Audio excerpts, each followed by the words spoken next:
money in Africa is felt. Yeah. It's not taught. Yeah. You know who has it and you know who doesn't. Who doesn't have the money. Yeah. We have up with the idea that once you get your job, everything is going to be okay.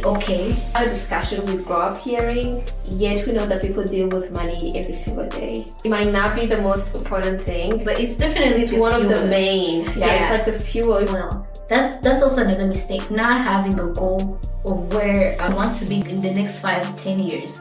And with that, my living a life that will get me to that place that I want to be. I would learn the basics about investing. Learning the basics. You don't have to know everything right away, but you just have to start. Hello everyone, welcome to Cash&Clarity. We are delighted to have you here today on our first episode. I'm here today with my sister Agape. How are you? I'm very good. How are you? Are you excited? I'm very excited. We've talked about this for a long time. Yeah. We're finally here. We did, and here it is, finally. Finally. The Lord has done it. Finally. Yeah, so we're delighted to start this podcast as sisters. We had this thought like months ago, and it's great that it has finally come to fruition. This is our first episode. We welcome you wherever you may be, sitting in your home or, I don't know, watching on your... So we've been having discussions about starting a podcast. I think it's been a month now. It's been a while. Yeah, sure. It's been a while. And I think we've had different conversations related to stuff such as money, career, and we thought it might be a good idea to start a podcast and share thoughts, learn, develop, most importantly, grow, because that's what we want to do as people, as community, to grow together, to develop and get to a better place than we were yesterday. Don't you think? Absolutely, I agree with you. And one of the topics that we wanted to discuss on this podcast is the way in African households we don't talk about money. Yeah. This is not a discussion we grew up hearing, yet we know that people deal with money every single day. Absolutely. Money. It might not be the most important thing, but it's definitely one of the main. It's like the fuel. If you think of a car, it has so many components, but you're not going anywhere if you don't have gas in your car. So I'm very excited to start this. We are both two sisters who have been working in the finance industry for 5 years. Yeah. So we're very excited to share the things that we have learned, the mistakes that we made, and even the lessons that we took from being in finance and navigating life. Absolutely. And I think we're still at the stage where we're discovering new things as well. We're learning new concepts. We're learning new ways to do this. So this is a podcast for learning, developing, and we hope that you will enjoy this episode. Yeah. Jumping right into this, why do you think we don't talk about money growing up? The reason we don't talk about money as much, especially in African household, is that when I see like how our parents, like the circumstances like they grew up in, it was definitely the mindset back then was survival mode. How can I be able to feed my family? How can I make sure that my kids go to school? So the idea to sit down and have those open conversation in terms of managing money, in terms of growing it, in terms of basically training kids at a young age to have such a mentality is rarely seen. And therefore, we also grew up without knowing how to manage it. And you become an adult, and then it is like at...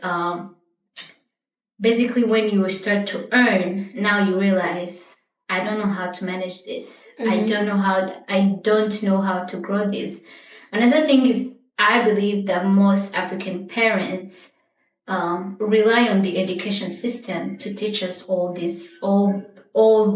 the concept that we need to learn about money. Yeah. But the truth is that the education system, all it teaches us are like general concepts, such as like if I take this amount of money and you calculate with compound interest, how much would I be able to get in the future? But it fails also to teach us, okay, if you have this amount of money, how can you manage it? With this, how can you grow it? It fails to teach us about investments. So it feels like personalized. Exactly. So you have a generation of kids like you have finished, you probably have a degree, even those with degrees in finance or accounting, and you realize actually, okay, you have all this general knowledge, but the application is like you have no understanding of how to apply it in the real world. So it's then until you have become an adult that you realize, oh my God, like I have no idea how this works. And then we repeat that survival cycle that our parents have been through until we transfer it to our children as well. Yeah. So I think that's where we left behind compared to the rest of the world. Because when I look at the population here, like Americans especially, you will talk like, let's just say to one of your colleagues and you realize, oh, they have saved. They have like their parents have a fund like for college for them. They have like a marriage fund. So basically their parents took time to plan for their future, and they have, in addition to that, they have transferred this knowledge of everything that they have learned to their children. And now both of you are, let's just say 25, the person already knows how to invest. They know how to manage money. They know how to budget. They know different things while you are learning. By the time you become 30, there's that huge gap that is almost close to impossible to close. So I feel like that's where we might be left behind as a society. And it's something that we definitely need to work on. Start teaching your children today, like how do you manage money? Even if it starts from small examples in the household. Like have these open conversations related to money. If not, you are setting your child to be behind in the future. Yeah, like that's very interesting. Yeah. Because I feel like I went through a similar path. I studied finance, and once you're going through finance, you know how to do A, B, C, D. Right. But it's for a company, it's not for yourself. This is not theories that you're applying to your life. And if you're not careful, you might actually end up in debt. You might end up in poverty just because you didn't know how to apply the things that they taught you. Absolutely. So that is definitely an important topic, and number one reason why we created this podcast, Cash&Clarity, to be able to talk about money in a way that is open. Yes. Not a taboo or not something you have to hide. Yeah. And I feel like money in Africa is felt. Yeah. It's not taught. Yeah. You know who has it and you know who doesn't. And nobody really teaches you this person who got it, how did they get it? Yeah. Even the parents or the people who might have a little bit more money, once they get it, it's helping others with money, not necessarily helping them get to where they are. Absolutely. So there's so many mistakes that we have made because we didn't have financial guidance. What would you say is like one massive financial mistake that you made? Oh, that's interesting. I think the first mistake was to buy like a expensive car, like right when I finished college. Yeah. So you get, I think I was just excited. You know what I'm saying? And when you were excited, like, I feel like since we have grown like with the idea that once you get your job, everything is going to be okay. Everything is going to be perfect. Now, the idea that you need to manage and budget and live at least within according to your means, that idea does not come to your mind immediately. Instead, you want to start living that dream life that you had in your mind. So I feel like the first mistake was to buy an expensive car because I could have probably used that money. I could have invested it instead of just, having to pay all that amount of money. Now that I look back, I'm like, dang, I could have probably invested that money instead of just, having an expensive car. So I would say that was probably one of the mistake that I made. That is true. I remember that car. It was a nice car for sure. It was a nice car for sure, but my God, cars are a number one trap. And such a huge liability as well. It depreciates. Like, think about it. If you were to sell this car, I actually just remember that they valued it at $1,000 after spending like $20,000 on a car. And then you go to sell it and they value it for $1,000. Like, are you kidding me? Like, I know. It's and that's why it opens up your eyes that it's important to invest in assets rather than liabilities. Because you will spend, in addition to the $20,000 that you might buy on your new car, there is also maintenance, which is not cheap.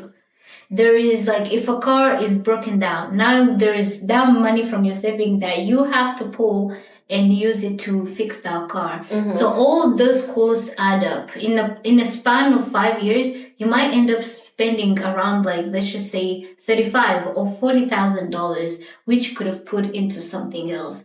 So, and another thing is that, when you're young, you just want the beautiful stuff. You want to kind of show off a little bit, if I can say that. So, you want to feel important. Like I say, you want to live those dreams you used to have as a young child, like, immediately. But it's important to restrain yourself and have a goal as well. That's also another mistake, not having a goal of where your money is going. Of where my money is going, but also of where I want to be in the next in the next 5-10 years. And with that, am I living a life that will get me to that place that I want to be?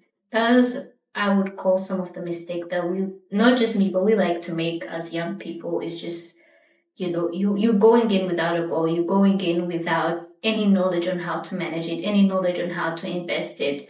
And therefore, you find yourself so behind.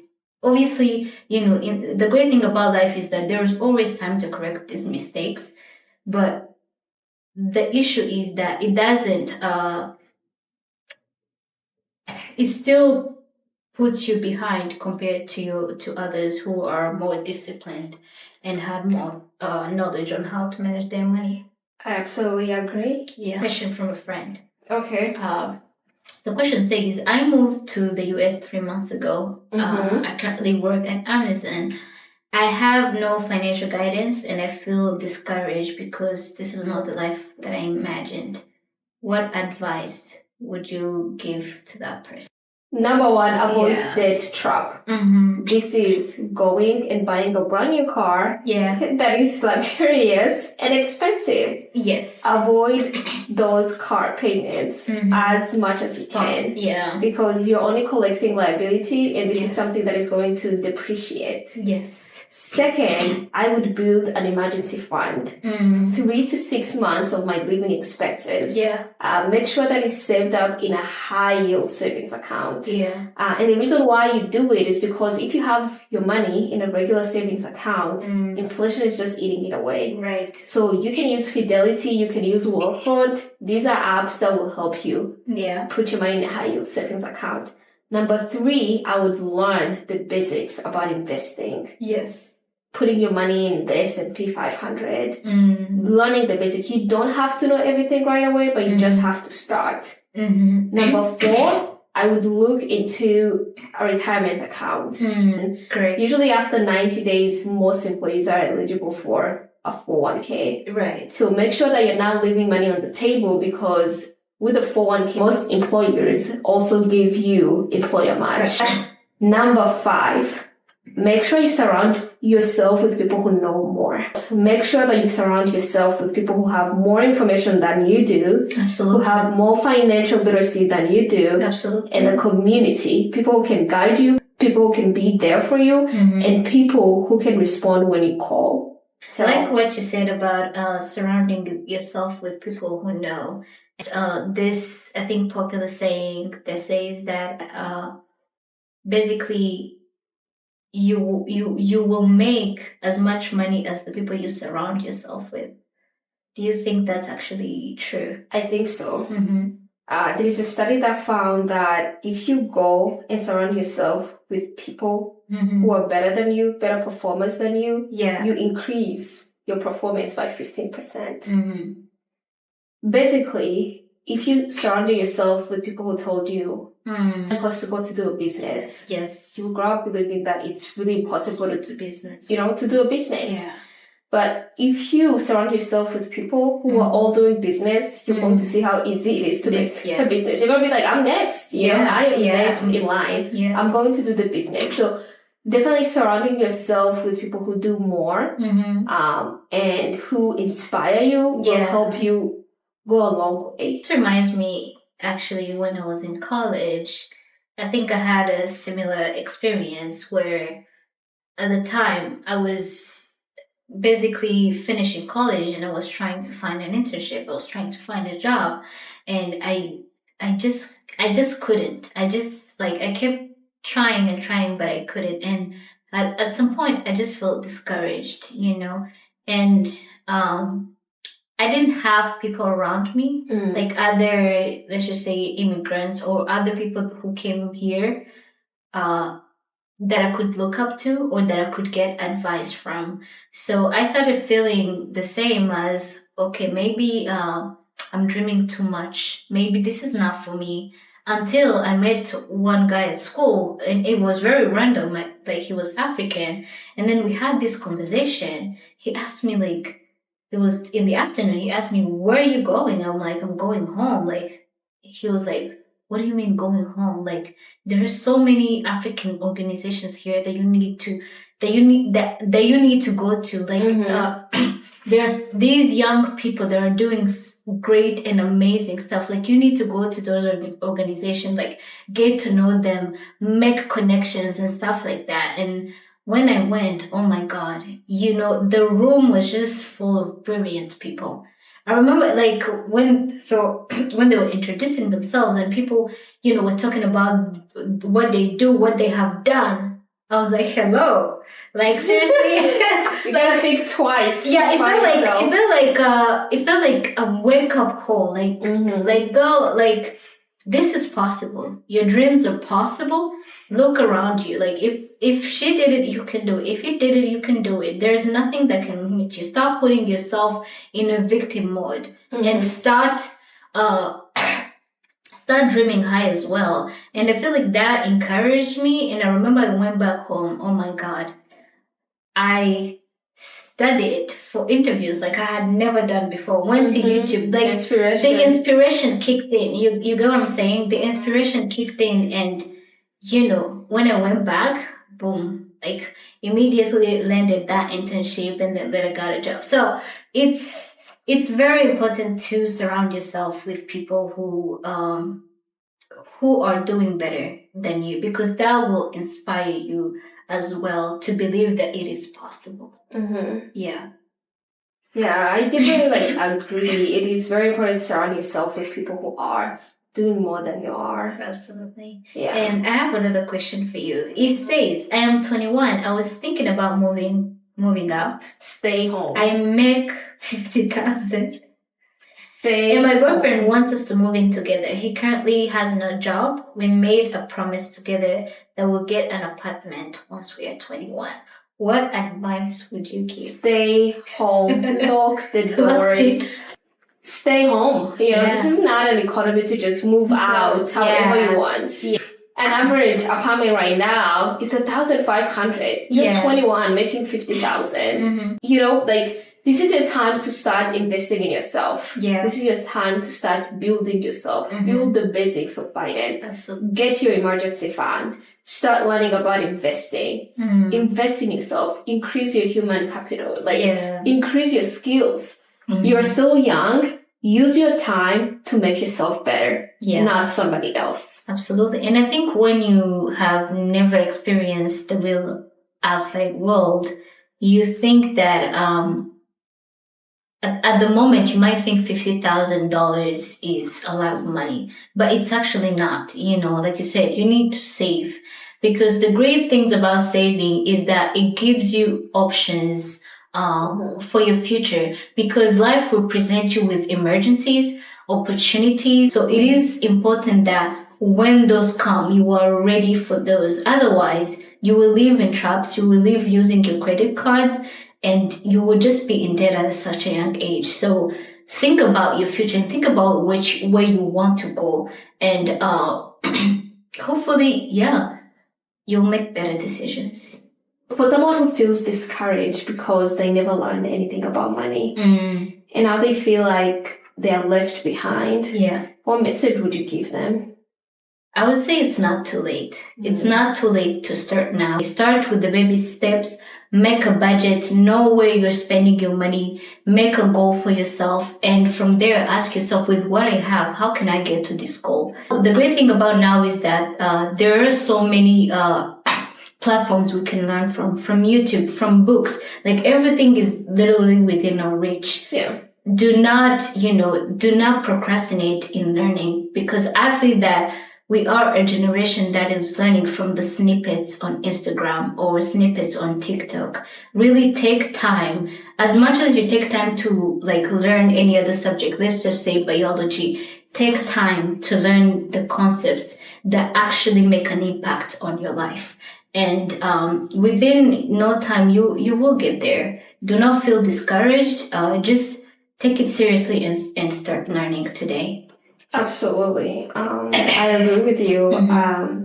What would you tell a person who is trying to compare themselves right now and feeling like they're not doing well as opposed to others? Oh, I feel like that's one of the things that we like to do as people in general, to compare ourselves with our friends, our colleagues.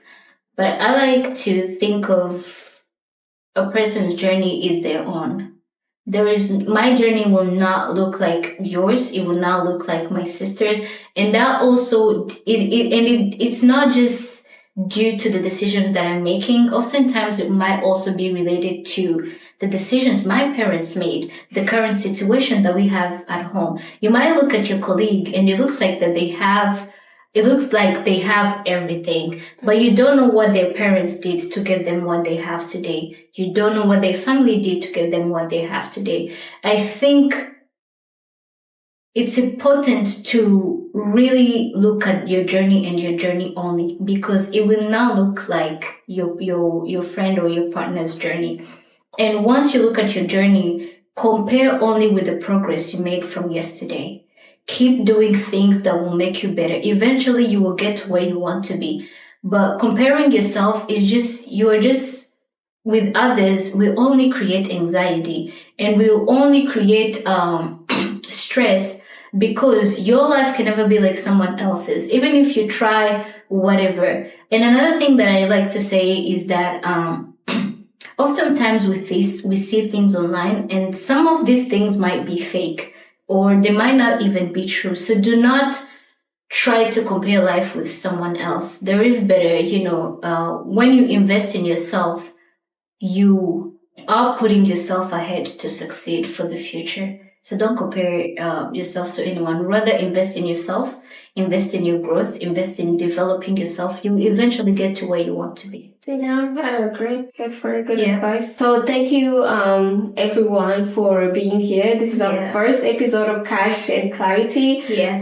We hope to bring more topics about financial education and also making money make sense, as well as career paths. We have some exciting guests coming up who are in different career paths and who will also shed their light on how did they manage money, what were all the obstacles that they faced, moving to a new country and getting to know their money systems. All of that will be included in this podcast, and we're very excited to share, and we're very excited to bring this to fruition. Absolutely. Thank you so much for following us. Thank you for watching. Please share, like, comment. Feel free to send us your question if you have any in the comments section. We can't wait to have you on our next episode. See you.